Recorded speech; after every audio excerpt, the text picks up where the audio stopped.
feliz aqui por esse meu retorno. Gastei um tempo aí de meu período de férias realmente fazendo aquilo que eu precisava fazer há bastante tempo, realmente descansando. Nem sempre o tempo de férias que a gente tira realmente se caracteriza em descanso. Por alguns motivos, não importa, mas dessa vez, até pelo tempo, eu pude realmente recobrar forças, trabalhar as emoções, trabalhar o corpo e também o espírito. Foi um tempo de oração, um tempo bem importante, bem gostoso, e eu confesso que nessa volta, aquele sentimento que deve haver sempre numas férias bem resolvidas, querendo voltar. Geralmente quando a gente, no final de férias, quer voltar é porque as férias cumpriram a sua função. Eu louvo a Deus por ter tido essa oportunidade. Agradeço também aos meus colegas pastores que estiveram me auxiliando aí nesse tempo, o pastor Fernando, o pastor Moisés, e agradecendo aos líderes de ministério. Enfim, a igreja continua, não é?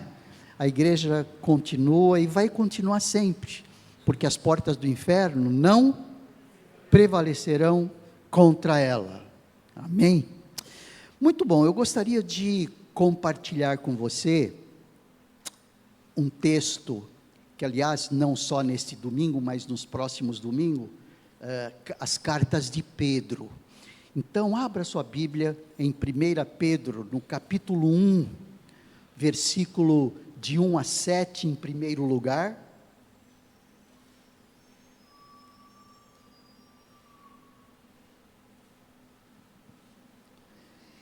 E também um outro texto que está no capítulo 4 de 1 Pedro, a partir do versículo 12 até o versículo 19. 1 Pedro, capítulo 1, versículo de 1 até 7, e também do capítulo 4, do versículo 12 ao versículo 19. O apóstolo Pedro, ele escreve sobre dois assuntos básicos que têm muito a ver conosco. Aquilo que Pedro escreveu aos seus interlocutores, ele escreveu para suprir algumas necessidades. É sempre assim. As cartas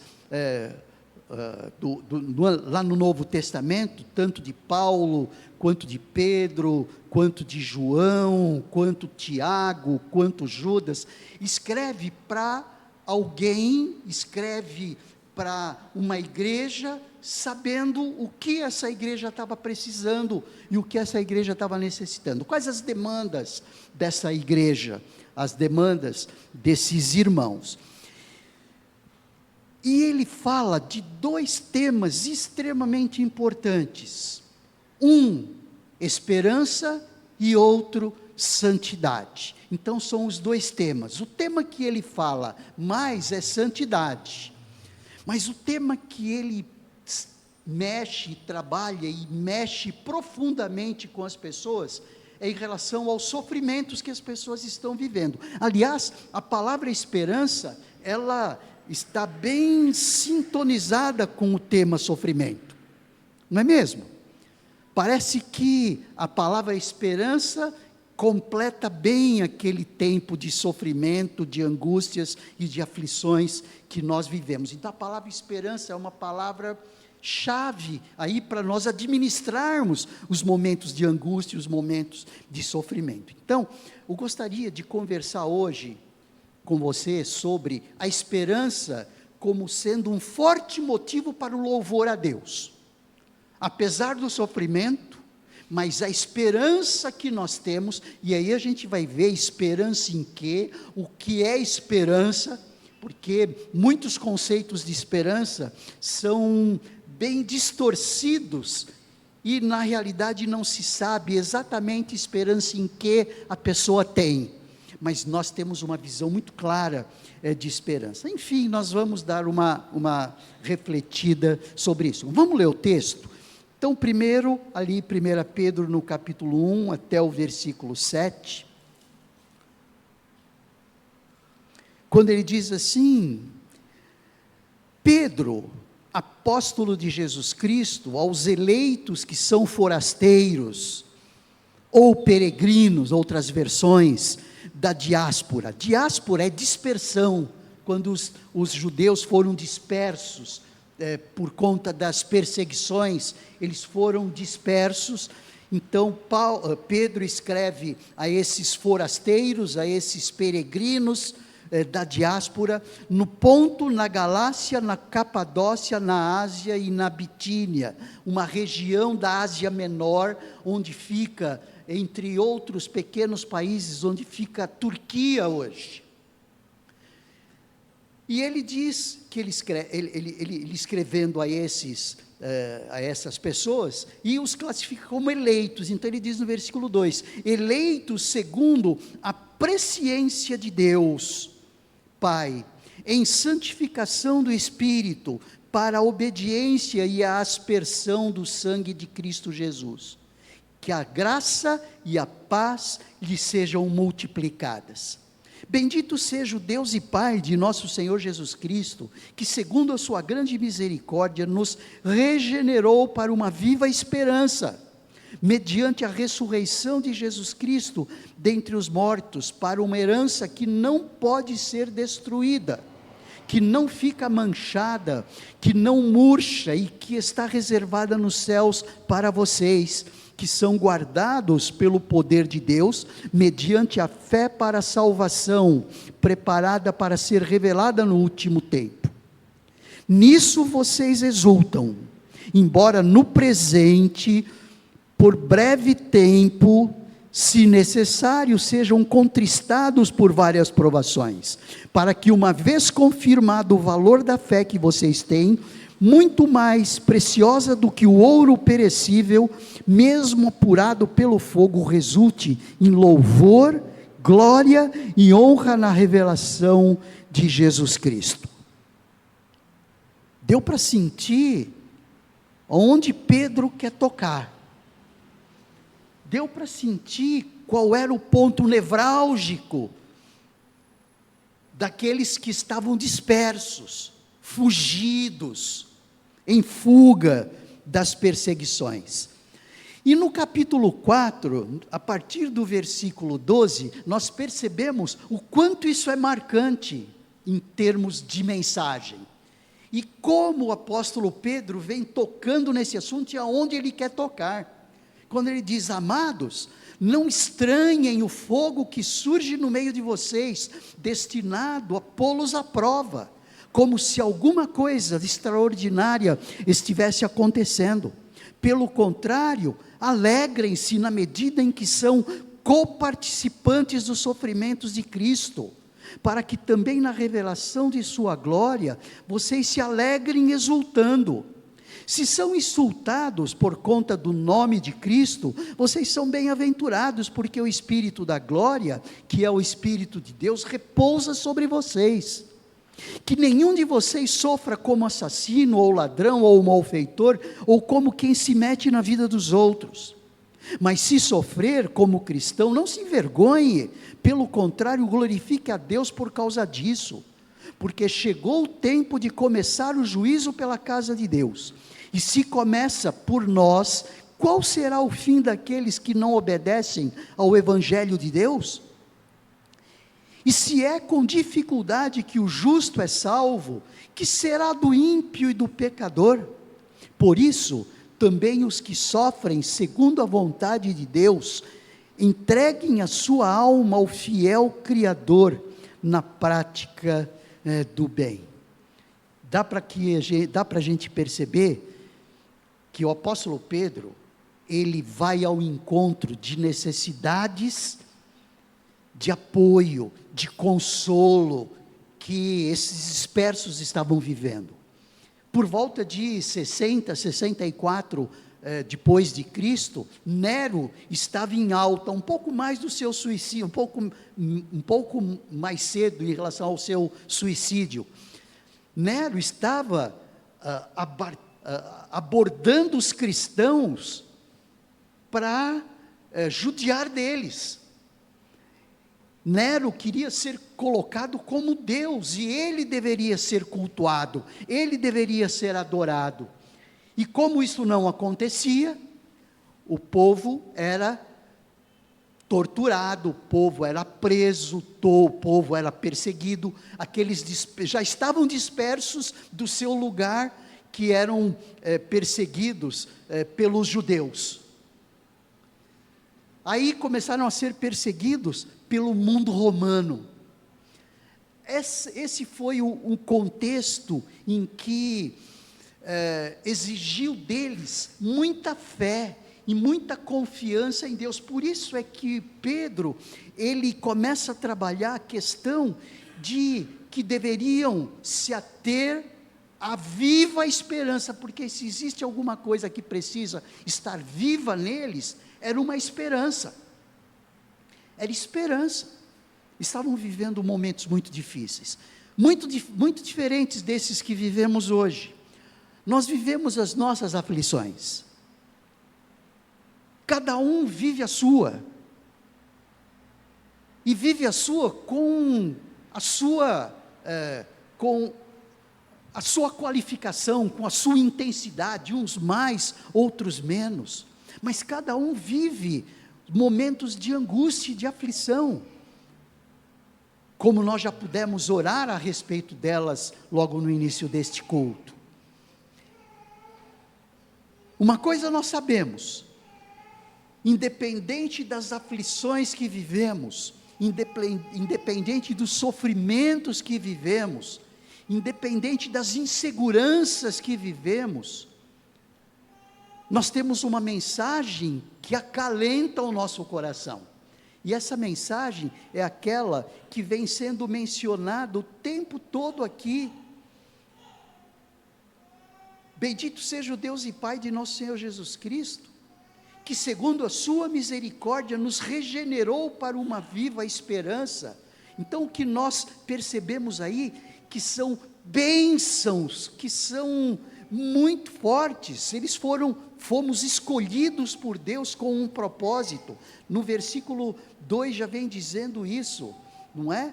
Quando nós vemos ali, eleitos segundo a presciência de Deus. Gente, nós somos eleitos, nós somos escolhidos.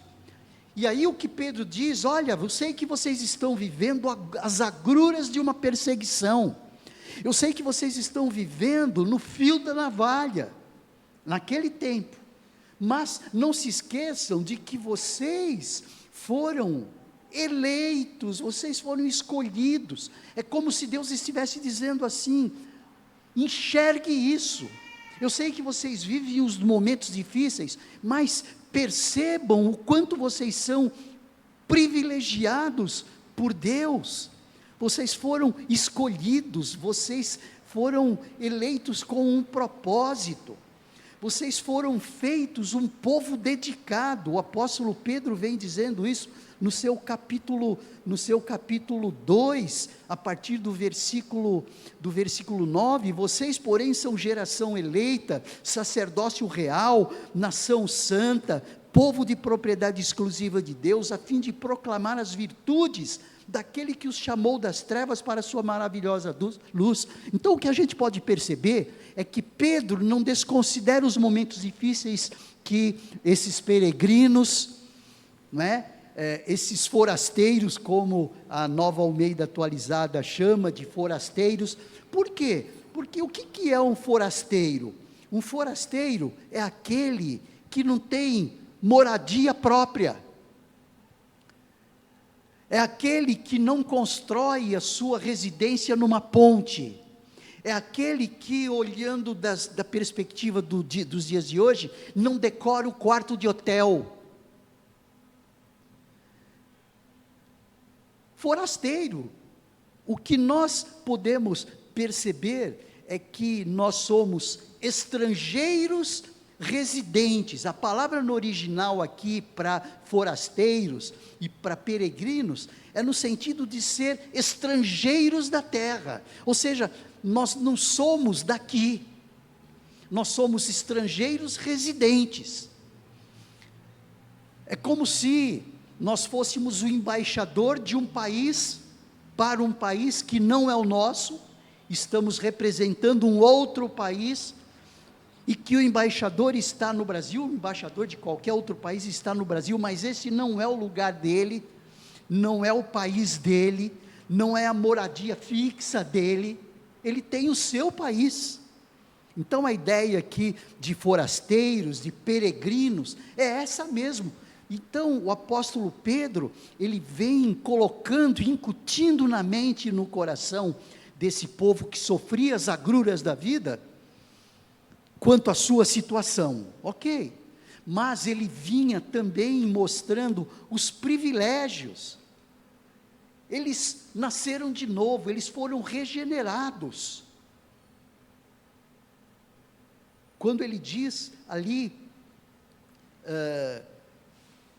a partir do versículo 3, seja Deus, bendito seja Deus e Pai de nosso Senhor Jesus Cristo, que segundo a sua grande misericórdia, nos regenerou para uma viva esperança. Essa ideia de regeneração não é a regeneração ética, aquela regeneração de um vício, mas é o nascer de novo. Nós nascemos de novo. É evidente, não vamos pensar como Nicodemos, que é o ato de entrar no ventre da nossa mãe e nascer de novo. Não, nós nascemos do Espírito, nós nascemos de Deus. Então o que o apóstolo Pedro vem mostrando é os privilégios, mostrando o que? Os benefícios, e são grandes os benefícios. Participamos da natureza de Deus, isso Pedro vem mostrando de maneira muito clara ali, não é? Especialmente Paulo, quando fala em Colossenses, no capítulo 2, abra aí a sua Bíblia, por favor, em Colossenses, no capítulo 2, ali no versículo 10, quando ele diz para nós assim, capítulo 2, versículo 10, também nele vocês receberam a plenitude, ele é o cabeça de todo o principado e potestade. Nele também fomos circuncidados. Ou seja, quando ele diz que nele nós temos a plenitude, em Cristo nós somos plenos, assim como Cristo era pleno. Isso daí é coparticipação de natureza divina. Quando fala que nós recebemos dele a plenitude, dele é de Cristo, de Jesus a plenitude, é mostrando o quê? Que nós nos identificamos com Cristo Jesus. E isso o apóstolo Pedro vem colocando de maneira muito clara, assim como Paulo vem colocando de uma maneira muito clara. 2 Pedro no capítulo 1, no capítulo, 2 Pedro no capítulo 1, em 2 Pedro, logo mais adiante, nós vemos ali, no versículo 4, capítulo 1, versículo 4, quando ele diz ali, em 2 Pedro, por meio delas, porque ele vem falando da piedade, não é? Pelo poder de Deus, nos foram concedidas todas as coisas que conduzem à vida e à piedade, pelo pleno conhecimento daquele que nos chamou para a sua própria glória e virtude. Por meio delas, ou seja, dessa glória e virtude, ele nos concedeu as suas preciosas e muito grandes promessas, para que por essas promessas, vocês se tornem coparticipantes da natureza divina. Então, gente, essa natureza divina que o apóstolo Pedro vem dizendo que nós temos como privilégio, é que vem sendo colocado como uma forma de contrabalancear as dificuldades que aqueles peregrinos, não é? Aqueles forasteiros estavam vivendo, fugindo de todo mundo, não tendo lugar para se encontrar, se encontravam nas tumbas. Mas o que Pedro está falando? Enfocando e realçando os privilégios. Os privilégios. Essa esse compartilhamento da glorificação do Filho, como Romanos fala, a participação da herança, como Romanos fala no versículo 17. Por isso é que no versículo 3, aí voltando ali em 1 Pedro, nesse capítulo 1, ali no versículo 3, ele dizendo ali, na segunda parte, que ele nos regenerou para uma viva esperança. Então veja só, esperança não é uma esperança qualquer, é uma esperança a partir daqueles benefícios todos que nós temos. A partir desses benefícios que os peregrinos tinham, que os forasteiros daquele tempo tinham, que os estrangeiros residentes daquele tempo tinham, nós, como forasteiros deste tempo, como estrangeiros residentes desse tempo, também podemos ter, ou seja, uma esperança diferente. Não é uma esperança de quem sabe na semana que vem melhore.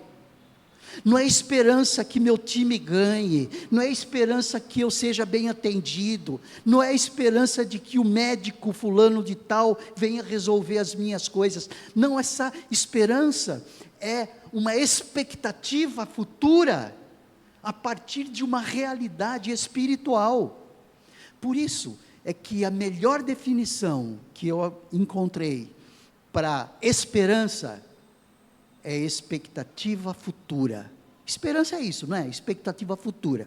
Agora, quer expectativa futura melhor do que esta, que vem direcionada para nós, a partir da realidade espiritual?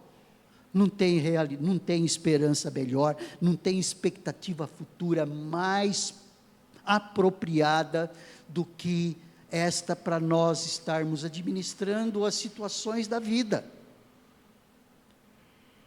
Os sofrimentos aconteceram, os sofrimentos acontecem e os sofrimentos acontecerão. No mundo tereis muitas tribulações. Jesus já nos alertou. E sem dúvida nenhuma, todos nós aqui, sem exceção, já experimentamos isto, com maior ou menor grau. E todos nós aqui, sem exceção, vamos em maior ou menor grau, no futuro, próximo ou não, continuar vivendo essas agruras da vida. Então, se nós não tivermos uma base importante para nos alicerçarmos, para quando a chuva cair, para quando a tempestade chegar, e uma casa que aguenta toda tempestade, toda chuva, é aquela construída no solo rochoso, conforme o ensino de Jesus, tem a ver com essa expectativa futura a partir dessas realidades. Esperança significa foco, expectativa focada num futuro, e num futuro espiritual. Sabe a ideia de que para nós para que nós não tenhamos um fim, nós não vamos ter um fim, nós vamos ter um começo. Gente, isso daí é importante, ou seja, a morte para mim e para nós não representa mais um futuro incerto, ou seja, o que vai acontecer depois da morte. O que vai acontecer depois da morte é um futuro correto, certo, é um futuro conforme a promessa de Deus. E é isso que o apóstolo Pedro vem trabalhando para nós aqui. Por isso é que ele chama de viva esperança. Por isso é que ele diz: bendito seja o Deus e Pai de nosso Senhor Jesus Cristo, que segundo a sua grande misericórdia, nos regenerou para quê? Para uma viva esperança. Para uma viva esperança. A nossa esperança não é esperança qualquer. A nossa esperança é algo como se fosse real mesmo. É algo futuro. Mas é como se fosse real. Por isso é que mais para frente, o apóstolo Pedro, ali no capítulo 4, dessa primeira carta, vem falando ali, é como se ele estivesse fechando ali, encerrando essa questão aí da esperança. Por isso, é como se ele dissesse assim: por isso, amados, não estranhem o fogo que surge no meio de vocês. Não estranhem o fogo que surge no meio de vocês, destinado a pô-los à prova, como se alguma coisa extraordinária estivesse acontecendo. Muitas vezes as coisas que surgem na nossa vida, a gente chega e fala assim: nossa, por que está acontecendo isso comigo? Não é mesmo? Mas Pedro já nos ensina que, olha, não estranhe não, esse fogo que surge no meio de vocês, destiná-los a pô-los à prova, como se alguma coisa extraordinária, alguma coisa sem sentido estivesse acontecendo. Pelo contrário, alegrem-se, na medida em que vocês são coparticipantes dos sofrimentos de Cristo. Como nós devemos nos defrontar, ou qual é a maneira inteligente de nos defrontar com as circunstâncias ruins da vida? Participando dos sofrimentos de Cristo. Alguém consegue participar do sofrimento de Cristo sem sofrer? Não faz sentido um negócio desse. Por isso é que Pedro diz: pelo contrário, alegrem-se, na medida em que são coparticipantes dos sofrimentos de Cristo.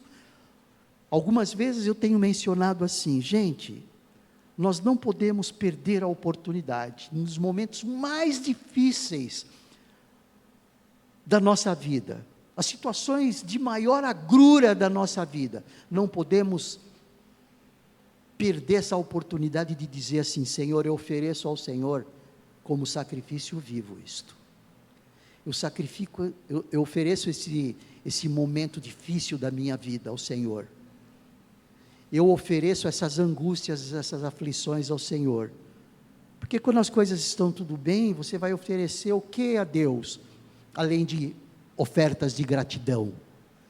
Mas quando você está sofrendo na carne, sofrendo na alma, ou seja, nas emoções, nos sentimentos, esse é o culto racional, dizendo: Senhor Deus, eu quero me alegrar até nesse momento, eu ofereço ao Senhor toda essa angústia que eu estou sentindo, todo esse sofrimento pelo qual eu estou passando, eu quero oferecer ao Senhor como sacrifício vivo. Ou seja, é um momento de choro com qualidade. Nós não podemos deixar perder essa oportunidade de, nos momentos difíceis, estar oferecendo isso ao nosso Deus. E isso é muito forte aqui. Pelo contrário, alegrem-se na medida em que são coparticipantes dos sofrimentos de Cristo, para que também na revelação da sua glória, vocês se alegrem exultando. Porque a exultação mesmo, gente, só vai ser na glória. Não devemos nos iludir, dizendo assim: um dia eu vou ser feliz, não é? Da perspectiva humana, tá bom? Da perspectiva humana, no sentido de todas as situações difíceis serem eliminadas. Isso não é a vida não é nada disso. Muitas vezes nós ficamos iludidos: quem sabe um dia eu serei feliz, quem sabe um dia as coisas não vão acontecer, as coisas ruins não vão acontecer, quem sabe. Mas aproveitemos todo esse tempo aí para, como coparticipantes dos sofrimentos de Cristo, para que também na revelação da sua glória nós nos alegremos. Aí sim a alegria será plena. E aí ele faz algumas colocações bem importantes aqui, que convém nós tocarmos. Se são insultados por causa do nome de Cristo, vocês são bem-aventurados, porque o Espírito de glória, que é o Espírito de Deus, repousa sobre vocês. Talvez o sofrimento não seja esse, mas não importa, seja qual for o sofrimento, somos bem-aventurados por estarmos acuados por Cristo Jesus. Que nenhum de vocês sofra como assassino, como ladrão ou malfeitor, ou como quem se mete na vida dos outros. Mas se sofrer como cristão, não se envergonhe, Pelo contrário, glorifiquem a Deus por conta disso. Percebe qual é a tônica de Pedro? Alegria no sofrimento é coisa que da perspectiva humana é completamente maluca. Sim ou não? Da perspectiva humana não existe isso. Mas é da perspectiva humana. Quem disse que o pensamento correto, quem disse que o viés da vida correto é aquele que tem a ver com as nossas concepções de alegria, de paz e de performance? Não. Se sofrer como cristão, não se envergonhe, pelo contrário, glorifique a Deus por conta disso. Aí ele faz a seguinte colocação, olha só: porque chegou o tempo de começar o juízo pela casa de Deus, e se começa por nós, qual será o fim daqueles que não obedecem ao Evangelho de Deus? E se é com dificuldade que o justo é salvo, que será do ímpio e do pecador? Por isso também os que sofrem segundo a vontade de Deus, entreguem a sua alma ao fiel Criador na prática do bem. Ou seja, agradecendo a Deus e trabalhando esses momentos com resignação. Com resignação. A nossa alegria, a nossa paz está na proporção do quanto nós nos entregamos a essa gratidão, a essa alegria, a estarmos participando dos sofrimentos de Jesus, a partir dos momentos de dificuldade. Que o Senhor nos ajude a olhar a esperança da perspectiva dEle, da perspectiva bíblica, como sendo uma expectativa a partir do que nós já recebemos de bênçãos e a partir do que está por vir para nós. A partir do que está por vir para nós, como esperança do futuro, um futuro em que Deus comanda o nosso futuro. Vamos orar e pedir que o Senhor nos ajude a olhar estas circunstâncias da vida com mais maturidade espiritual. Amém? Feche os seus olhos, vamos orar mais uma vez. Senhor Deus, nós te louvamos e te agradecemos, porque podemos perceber como somos abençoados pelo Senhor. Mesmo vivendo situações difíceis no dia a dia, alguns de nós, mesmo vivendo as incertezas, mesmo vivendo as decepções, mesmo vivendo as aflições do dia, por conta das incertezas financeiras, incertezas nos relacionamentos, nós podemos firmar os nossos pés na Tua palavra, que reserva para nós bênçãos espirituais sem medida, fazendo com que a nossa esperança viva tenha lastro, seja percebida, fazendo com que a nossa esperança seja colocada em algo tangível, não em algo que nós imaginamos, não, em algo real, como foram essas promessas que foram direcionadas para nós a partir de Cristo Jesus. Que nós, como cristãos, possamos viver a vida segundo as Tuas perspectivas e olhemos a vida com os Teus óculos e não com os nossos. Que a nossa percepção seja uma percepção mais em função da Tua percepção e não da nossa própria. Ajuda-nos nisso, ó Deus. Nós precisamos do Senhor em estar nos ajustando a nossa vida espiritual nessa direção. Ajuda-nos a olhar esse texto de Pedro com ânimo, e com uma real esperança, a ponto de entendermos o que significa uma esperança viva e não uma esperança morta. É a nossa oração em nome de Jesus. Amém. Amém.